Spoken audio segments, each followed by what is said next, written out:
কৃষ্ণ সকলেই দেখছি এই কষ্ট পান, কষ্ট পেয়েছেন, দুঃখ পেয়েছেন, কে না পেয়েছে। এইগুলো তারা আমাদের ধৈর্য ধারণের জন্য তারা অবতীর্ণ হয়ে এইসব আচরণ করে দেখান যে দেখো যুধিষ্ঠির যে ধর্ম তারও পর্যন্ত বনবাস হল, বনবাসে কত লাঞ্ছনা অপমান, এইসব কত কাণ্ড হয়েছে। কে না পেয়েছে। এখানে যাবতীয় দেবতায় জন্ম হলেও তাকে দুঃখ, মনুষ্য তো দূরের কথা, মনুষ্য তো দুঃখ প্রাপ্ত হবে।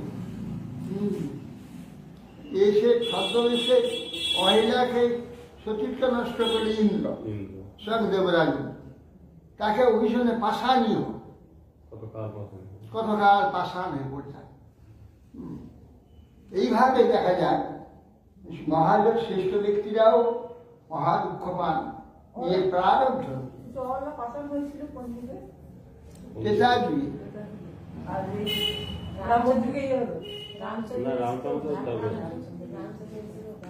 রামচন্দ্র সে পদস্পর্শ করতে মুক্ত হয়ে গেল।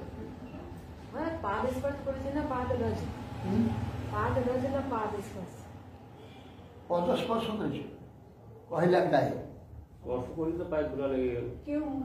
পদস্পর্শ পা স্পর্শ করলেই বিশ্বামিত্র ওকে স্পর্শ করো তুমি, পায়ে স্পর্শ করেছে। কেউ বলে তো মহিলা ছিলেন তো পা দেয়নি, ওরা কল্পনা।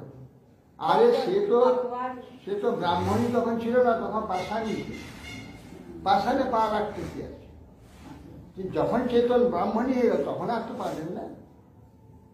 এই যে পদ স্পর্শ করে করতে তো হবে, এখন পদধূলিটা যে দেবে বলছে আপনি যদি চরণধূলি দেন তাহলে ও মুক্ত হবে, বুঝলি। তা চরণধূলি কি হাতে ঝেড়ে ঝেড়ে গায়ে লাগাবে নেই, পদস্পর্শ করলেই চরণধূলি পদস্পর্শ করে সর্বত্র এই যে দেখা যায় পদস্পর্শ করা।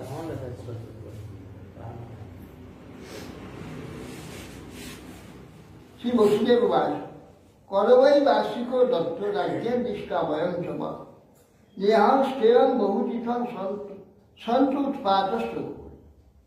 বসুদেব বলছে সখা কংসের বার্ষিক কর দেওয়া হয়ে গেছে তো? হ্যাঁ হয়েছে। উপহার যৌতুকাদি সব কংসকে দেওয়া হয়েছে।